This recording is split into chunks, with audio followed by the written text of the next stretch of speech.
Bonsoir et bienvenue à ce journal. Voici les titres de l'actualité. Campagne agricole 2013, bonne évolution des cultures à Kaffrine. La commercialisation du riz a démarré à Rosbekio. À Sédhiou, les émigrés ont tendance à rentrer au pays pour cultiver la terre. L'ONAS anticipe sur les risques d'inondation et l'engage d'importants travaux d'assainissement au Sénégal. Enfin, Ramadan, ce soir, enquête sur la cherté du poisson et le jeûne chez les dockers, entre autres. Plus d'efficacité dans le diagnostic et la prise en charge de la malnutrition. C'est l'objectif du nouveau protocole qui vient d'être validé entre le ministère de la Santé et ses partenaires. Oumou Baldé a assisté à la cérémonie. S'attaquer autrement à la malnutrition des enfants, l'idée est agitée par le ministère de la Santé et ses partenaires. L'objectif du nouveau protocole national est d'accélérer la lutte parce que c'est un réel problème de santé publique qui représente 53% des décès chez les tout-petits.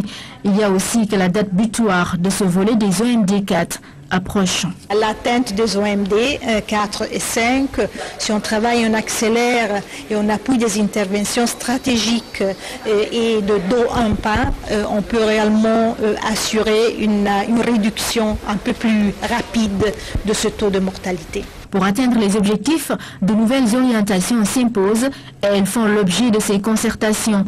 Ce serait certainement d'en faire sous forme de fiches simples ou d'affiches murales qui permettront à l'ensemble des acteurs de voir réellement comment ils doivent procéder pour prendre en charge les cas. Il y a le dépistage passif que nous avions l'habitude de faire.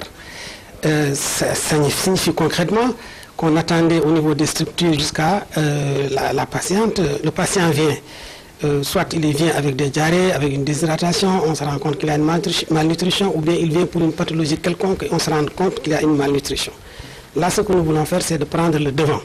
C'est d'aller dépister depuis le niveau communautaire. Cette campagne de masse permettra sans doute de relever le défi. Une bonne nutrition joue un rôle déterminant pour la santé et le développement intégral des enfants. Place à notre dossier campagne agricole. À Kaffrine, la pluie est venue au bon moment comparé à l'année dernière. Une situation qui incite à l'optimisme pour la présente campagne, même si on note un niveau d'évolution différent des cultures. Au cœur du Nukuman, René Massigadjouf. L'hivernage présente des visages différents dans la région de Kaffrine. Entre les premiers et les derniers semis, la différence est notoire.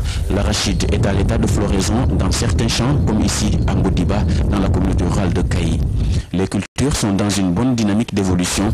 Les paysans ne baissent tout de même pas la garde.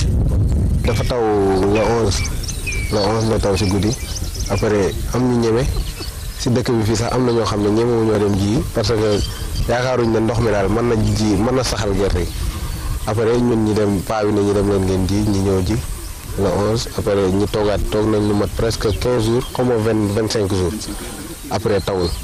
Le nom de première génération est donné aux cultures de ce niveau. Elles sont moins fréquentes, d'autres sont au stade de levée de lentilles et de multiplication des feuilles. C'est la tendance générale dans le département de Birkilan. Dans son champ d'environ 4 hectares, Laïm Tramé a les 2 générations. Sa famille y travaille avec lui comme de coutume, à l'image des autres foyers de son village de Koki, dans la communauté rurale de Segregata. Parce que dans une différence, les cultures sont bien dans leur cycle normal. La saison affiche une bonne pluviométrie, 100 mm d'eau reçue dans les départements en 5 pluies à des degrés divers. Pour éradiquer la présence non désirée de ce torio, la direction de la protection des végétaux a envoyé des équipes dans les localités touchées. Leur présence dans certains champs commence à inquiéter les populations. Heureusement, la réaction de la DPV, la direction de la protection des végétaux, a été très rapide parce qu'ils nous ont envoyé 2 unités de traitement pour vraiment appuyer les comités de villageois qui avaient été dotés de poudre et de sacs poudreurs pour vraiment faire face à ces invasions. Maintenant, pour l'instant, on est en cumul de traitement à l'échelle de la région de 875 hectares traités.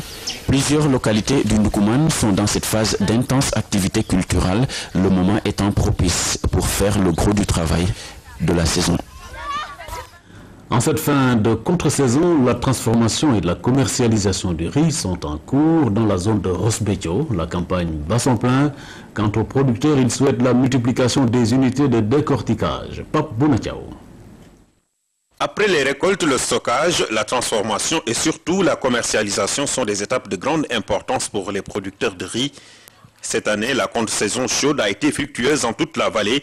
Ici, dans la zone de Ross Betio, les unités de transformation ne sont pas au chômage et les différentes variétés de riz sont recueillies après un long processus. Il y a ici, vous avez vu, une sortie intermédiaire. Une sortie intermédiaire, ça veut dire le riz qui en sort, il est un peu de tous les calibres. Il a de la fine brisure, il y a des cassures, des grains qui sont trop petits pour être considérés comme entiers et trop gros pour être considérés comme brisure. Donc cette sortie, on l'a court-circuitée vers ici, ce qui est en fait rien d'autre qu'un autre trieur, mais qui fonctionne différemment. C'est un autre processus. Mais alors, le produit qui arrive ici, il est encore une fois séparé entre riz entier et ce qu'on appelle la brisure. Moins imposante, cette petite décortiqueuse a une capacité d'au moins 30 sacs par jour. Les producteurs appellent à une démultiplication des unités de transformation. Bëgg nañu jàppale ci machine offset, bëgg nañu jàppale ñu ci rizerie, bëgg nañu ñuy renforcer capacité magasin bi ba ceeb bi bañati des ci biti. Bëgg nañu aussi. On a vraiment besoin d'aide parce qu'on n'a pas assez de matériel et pourtant ici, au niveau de Ndiaye, nous ne faisons pas moins de 7 GIE et comme l'union fonctionne sur fonds propres, on ne peut pas acheter certains matériels. L'union wax machineuse bu teus amuñu ci dara. Le magasin affiche plein, cependant, les producteurs de l'Union de Ngomen souhaitent une plus grande concertation sur la fixation du prix du paddy qui cette année est arrêté à 125 francs le kilogramme.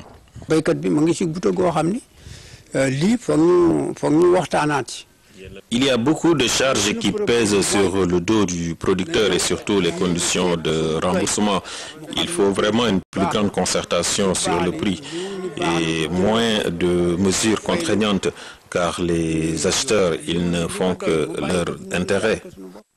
Dans la zone, la filière riz tend vers une professionnalisation grâce à l'appui de l'État. La chaîne de valeur se confirme au fil des ans et l'autosuffisance est à portée de main. Ils ont tout laissé en Europe pour venir cultiver la terre. À Sédhiou, où notre reporter leur a rendu visite, 2 émigrés ont expliqué la pertinence de leur choix. Aider le pays à atteindre l'autosuffisance alimentaire. Eric Nimadi. Mariée à un émigré qui vit comme elle à Paris, cette native d'Oudoukar habite Mankonoba. Malgré sa situation d'expatriée, elle a su garder sa passion pour l'agriculture. Alima symbolise le paysan moderne. Avant, il y a beaucoup de femmes, ils cultivent que 3 parcelles ou 2. Mais depuis que je suis venu, alors maintenant, il y a beaucoup de femmes qui arrivent à faire 5 ou 10 parcelles. Avec cet amour des travaux champêtres, hérité de son feu père, et grâce surtout au legs de ce dernier, elle exploite plusieurs hectares de riz dans son village natal. Pour mieux profiter de son immense patrimoine foncier, l'émigré loue les services d'un tracteur privé qui l'aide à élargir ses domaines. Malgré le coût élevé de ce service, Alima veut aller jusqu'au bout de ses ambitions. Tout ce que je veux faire, si on doit le faire à la main manuellement, on ne peut pas le faire. Alors c'est pour ça que j'ai loué le tracteur, ça coûte très cher. J'ai fait une demande au niveau du ministère pour avoir l'équipement rural, avoir un tracteur. Parce que si j'ai un tracteur, peut-être je pourrais faire beaucoup plus. Je peux faire 10 ou 20 hectares. Vous disposez des moyens pour aider les gens à aller de l'avant. Je pense que quand vous faites un exemple, vous investissez de l'argent sur des hectares et quand ceux qui sont au niveau du terroir voient cette opération, ils ne font que vous suivre. En plus du riz, elle cultive également plusieurs autres spéculations comme l'arachide par exemple. Pour la présente campagne agricole, elle a pu obtenir 5 tonnes de semences d'arachide auprès des magasins du ministère de l'Agriculture. La distribution de semences a déjà démarré.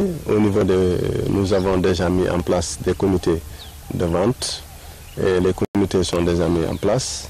Et les opérations de mise en place ont démarré depuis le 27 mai. Donc les ventes aussi sont en cours. Actuellement, nous sommes à des taux de mise en place très satisfaisants. À Pakao Tourekunda, village situé dans la même zone, voici un autre exemple de réussite d'émigrés dans l'agriculture. Elhaji Morikeba Touré détient dans son patelin plus de 500 hectares qu'il met en valeur durant l'hivernage. je fais 2 mois en France et 2 mois au Sénégal. Mais tous les mois de juin, je ne peux pas rester en France puisqu'il me faut travailler avec mes talibés dans mes champs. Ça, c'est quelque chose qui est vraiment, pour moi, ma vie en dépend. Puisque je ne peux pas rester toujours dans l'assistanat pour que l'État me nourrit ou bien les gens me nourrissent. Il faut que moi-même, je m'occupe de moi et mes talibés. Aidé par quelques talibés et par ce tangent dont il est le propriétaire, le président des guides et chefs religieux de la région de Sédhiou cultive sur plusieurs hectares des parcelles de riz et d'arachide. Tout ce qui est tracteur aussi là-dedans, ce n'est pas, personne ne m'a aidé pour les avoir, c'est moi-même qui me suis démerdé pour pouvoir faire ça, puisque j'immigre pour ça, pour pouvoir vraiment mécaniser un peu notre agriculture. On ne peut pas rester tout le temps comme si on est au Moyen-Âge, on ne peut pas continuer à le faire. Et pour la première fois depuis plusieurs années, il obtient en tant que gros producteur 10 tonnes de semences d'arachide auprès de l'État. Une aubaine pour cet homme qui veut faire de son territoire le Helcom de la Casamance. Pour l'hivernage 2013, l'État a débloqué d'importants moyens pour soulager les populations. À ce jour, le réseau d'assainissement de Dakar est totalement curé. Ce sont là les assurances du ministre de l'Hydraulique, Oumar Gueye, et l'invité de notre magazine hebdomadaire, Le Point. En voici un extrait.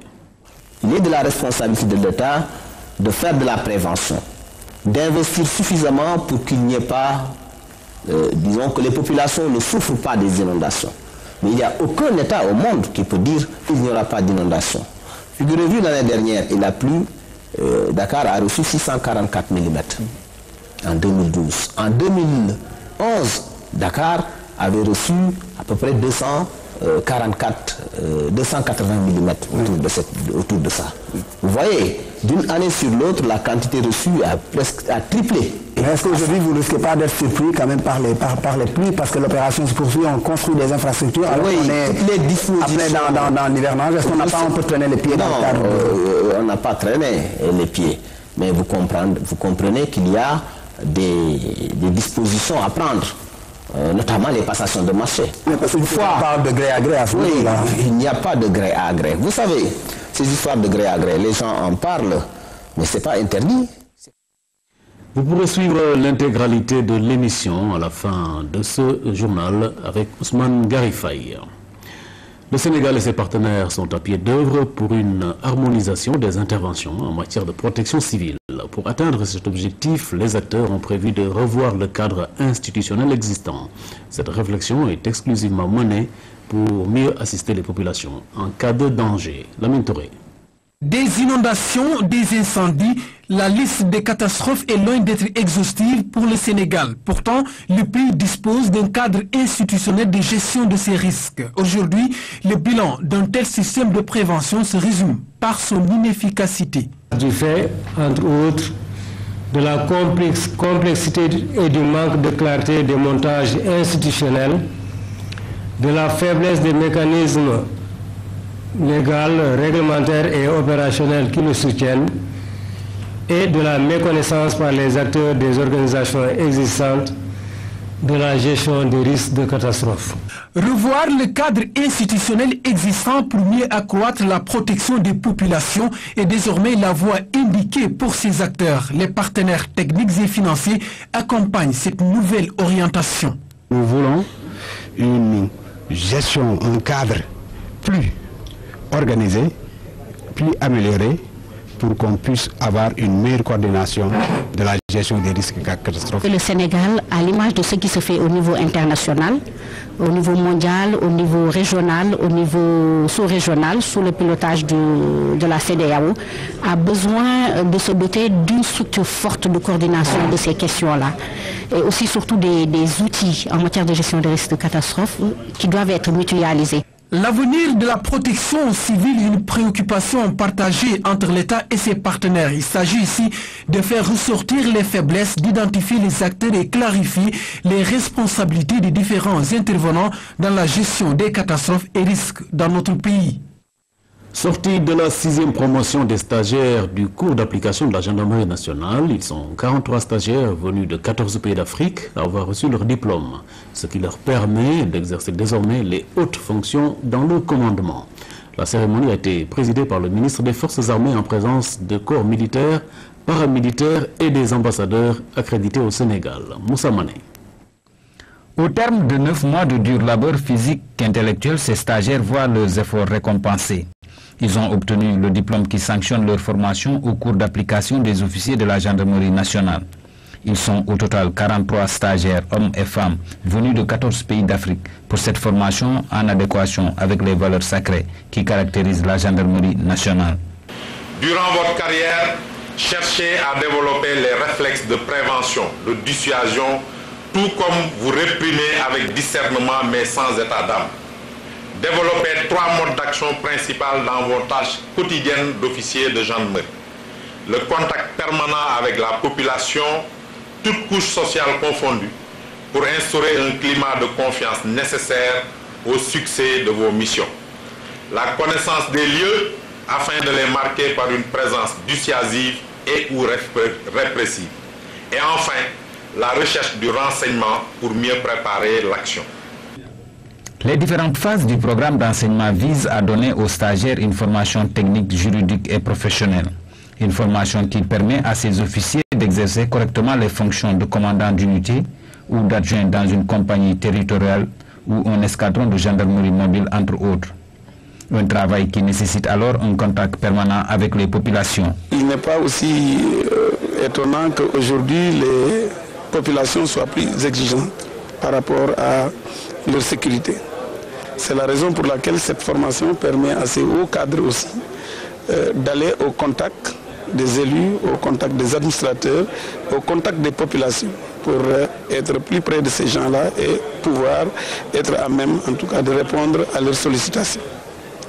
Je pense que les objectifs sont atteints parce que tout simplement cette école a une renommée. Une renommée qui fait que plus de 210 officiers revendiquent à ce jour leur appartenance au KOG. L'accomplissement de la mission exige certes des compétences techniques et intellectuelles, mais aussi le sens de l'honneur et du sacrifice, des valeurs qui font du gendarme un serviteur de l'État et des citoyens. Ramadan ne rime pas toujours avec effort physique et pourtant certains métiers l'exigent. C'est le cas pour les manœuvres au port autonome de Dakar. Une occasion pour notre reporter de s'intéresser à cette activité mal rémunérée. Oumou Kalsoum Sall. Au mois 8 matinée de Ramadan, sous un soleil de plomb, ces jeunes, un groupe de 10, sont en œuvre. Ils devront ranger des milliers de tonnes de riz déchargées de ce gros navire dans des camions. Ici, les 8 heures de travail recommandées par le Code du travail sont largement dépassées. 8 heures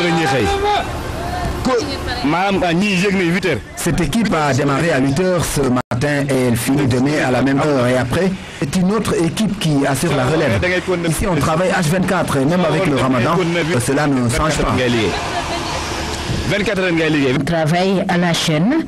D'abord, les dockers déchargent le navire grâce à des grilles. Au sol, ces manœuvres prennent le relais. Des sacs de riz de 50 kg portés sur le dos ou sur la tête.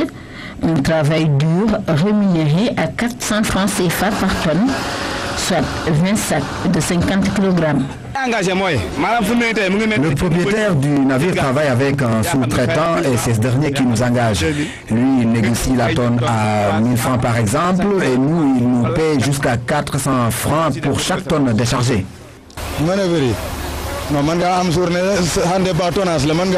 peut avoir jusqu'à 10 000 francs par personne, mais tout dépend du nombre de tonnes déchargées par jour. On reçoit la paie au bout de 4 à 7 jours après le travail. Ici, le Ramadan n'a rien changé au rythme du travail. Ici, on a une pause par jour et c'est à 19 h, mais on aimerait bien descendre à 18 h comme tout le monde. Mais vous comprenez bien que ce n'est pas nous qui définissons les horaires de travail. Ces manœuvres souhaitent une réorganisation de leur travail afin d'être autonomes pour négocier directement leur contrat sans les sous-traitants. En attendant, des milliers de tonnes de riz doivent être chargées sur des camions. Il faudra faire avec ces dures conditions, mais aussi avec le Ramadan. Le poisson, aliment très prisé en cette période de Ramadan, se fait rare au marché central de Pékin. Les prix des gros poissons tels que le barracuda ou sud en wolof et le meru ou tchof a augmenté. Il faut débourser plus de 2500 francs pour avoir 1 kg de brochet. Une situation qui n'arrange ni les marieurs ni les détaillants, à plus forte raison les consommateurs. Reportage au marché central au poisson de Pikine, Fatou Diouf. Enfin, Mère Aïda a pu acheter son poisson préféré, le barracuda ou sod en Wolof. Mais derrière ce grand sourire se cachent de grosses difficultés. Nous sommes au marché central au poisson de Pikine, il est 10 h.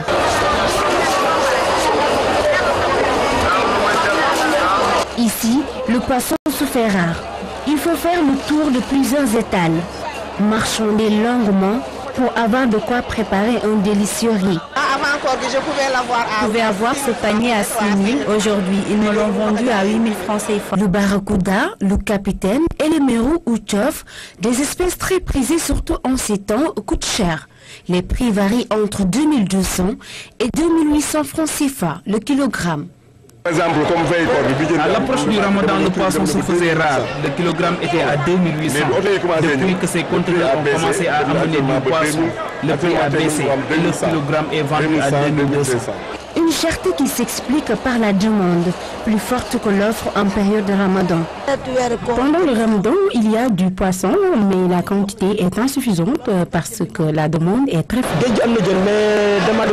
L'offre ne satisfait pas la demande. S'il faut approvisionner le marché local et exporter en même temps, cela pose problème. C'est parce que l'abondance des poissons varie suivant les campagnes. Lorsque les pirogues vont à haute mer, il y a beaucoup de poissons. Aramgay, poissonnière, s'approvisionne ici tous les jours. C'est avec amertume qu'elle constate l'augmentation des prix. Il lui faut 15 000 francs CFA pour un seul brochet. Il lui est proposé 12 000 pour le brochet, mais il dit que le prix est à 15 000 francs. D'habitude, je vends ce genre de poisson à 12 000 francs, mais le poisson coûte cher aujourd'hui. Chacun voudrait avoir un copieux repas après la rupture du jeûne.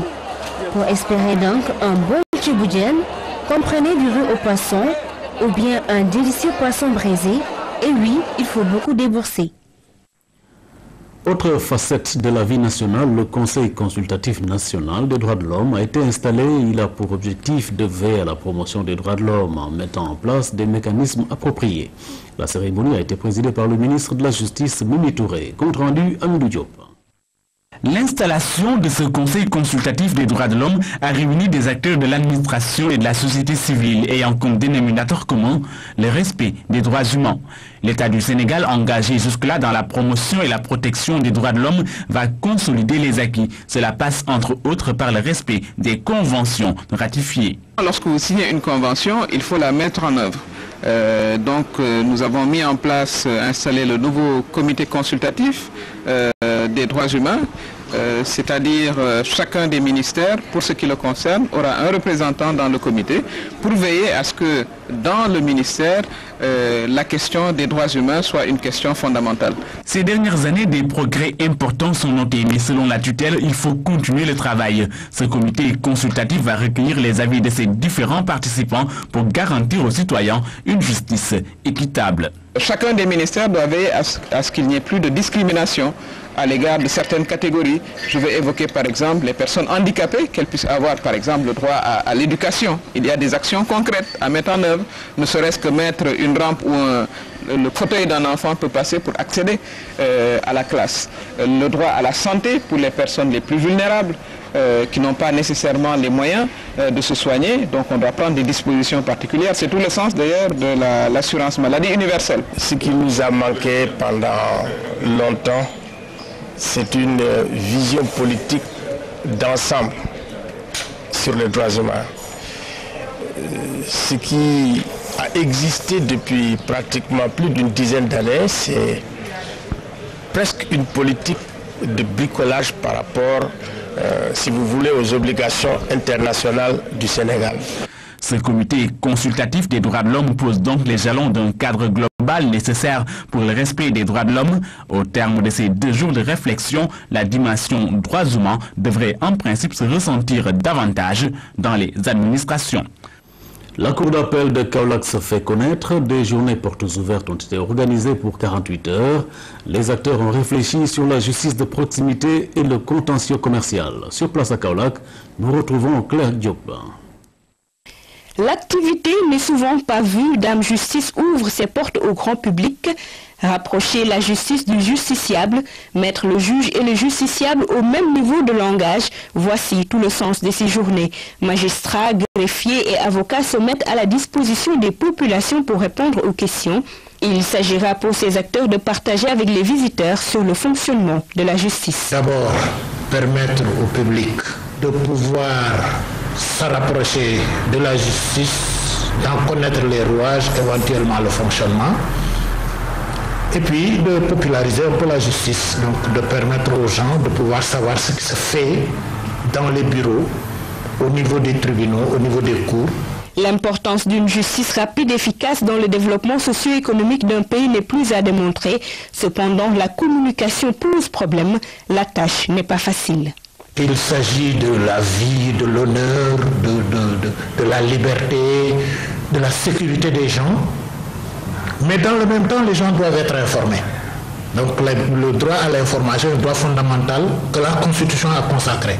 Donc il faut nécessairement que l'on allie ce secret de la justice qui doit être sauvegardé et en même temps une information juste et vraie. Les populations sont appelées à s'engager afin de mieux connaître leurs droits et les différentes formes de règlement des conflits. Il faut que les gens puissent entrer, découvrir ce qui se passe et savoir que ils ont chargé certains hommes et certaines femmes, des êtres humains, de rendre la justice en leur nom et que même si ce n'est pas des comptes rendus qu'on leur fait, qu'au moins qu'ils soient informés par rapport à ce qu'il se passe et qu'ils puissent donner leur opinion de citoyen. Autorités administratives, locales, civiles et militaires ont pris part à ces échanges. Des stands représentant les différentes juridictions ont été installés dans les locaux de la Cour d'appel de Kaolack.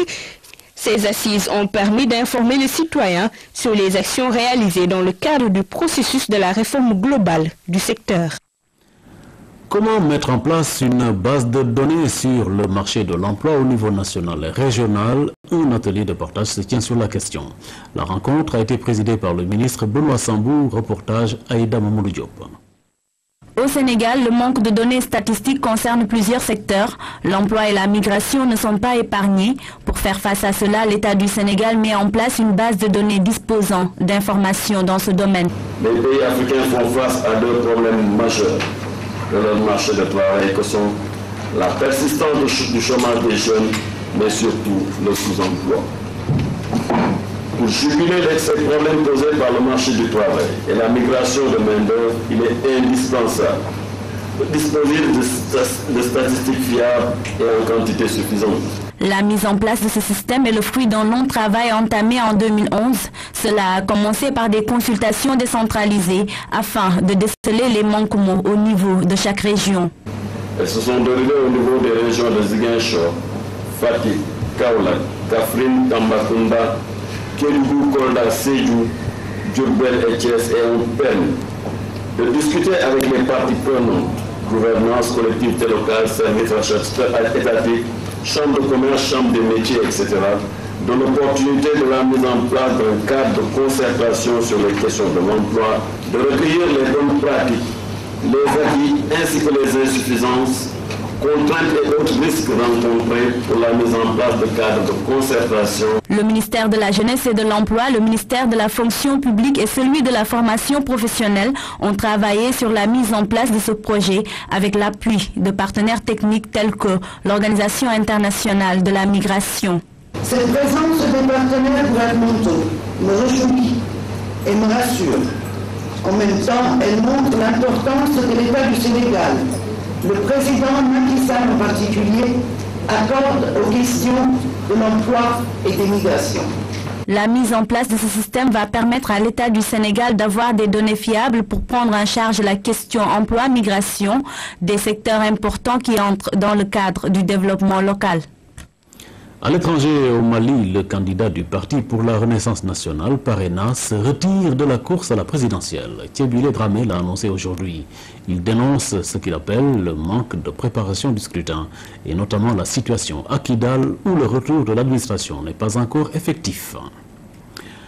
Un bref tour d'horizon de l'actualité internationale. Ce soir, l'Italie, l'Égypte et l'Algérie. L'Algérie où le président Bouteflika est de retour après quelques semaines d'absence pour raison de maladie. En Égypte, le nouveau gouvernement a prêté serment. La cérémonie s'est déroulée devant le président intérimaire désigné par l'armée, Adli Mansour. Composé de 35 ministres, ce gouvernement aura en charge l'adoption d'une nouvelle constitution et l'organisation des législatives d'ici début 2014, avant de nouvelles présidentielles.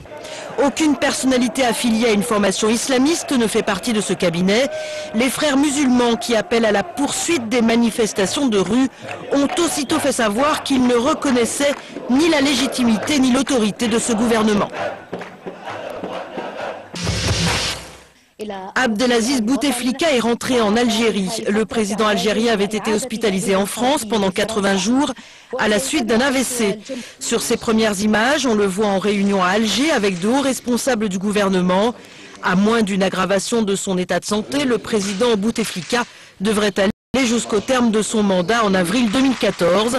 En revanche, il ne semble plus être question qu'il rempile pour un 4e exercice. La succession est donc ouverte. 3 navires de migrants ont été interpellés au large des côtes de Sicile en Italie.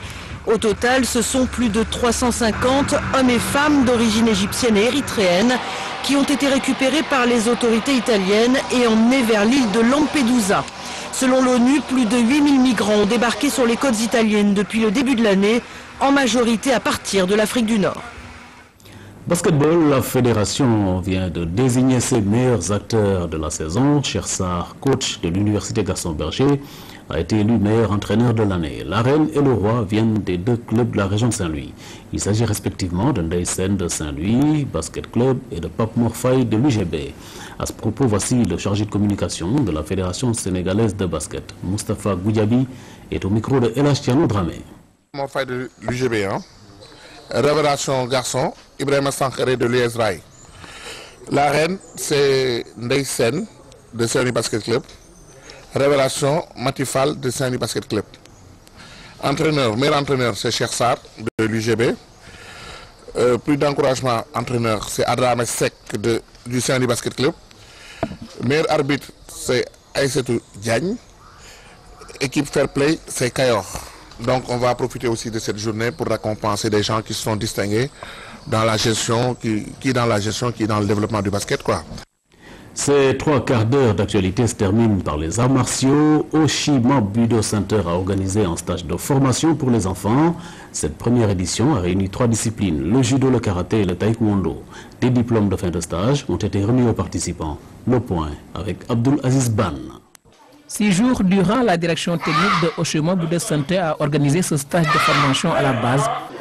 Sous la supervision de Sensei Admolo, le stage était réservé à la petite catégorie dans 3 disciplines, judo, karaté et taekwondo. Parents d'adeptes sympathisants ont assisté à l'événement avec une cérémonie de remise de diplôme de fin de stage. L'initiative fut très belle et on remercie Sensei Atma et ses collaborateurs. Ils ont été à la hauteur parce que ce n'était pas facile. C'était un stage pédagogique, de formation, d'éducation. Pour moi, c'est une bonne chose. Sans le sport, on ne peut rien faire, on ne peut rien pratiquer.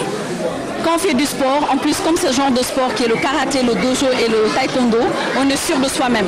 Donc on peut affronter la vie et c'est ça qui est plus important.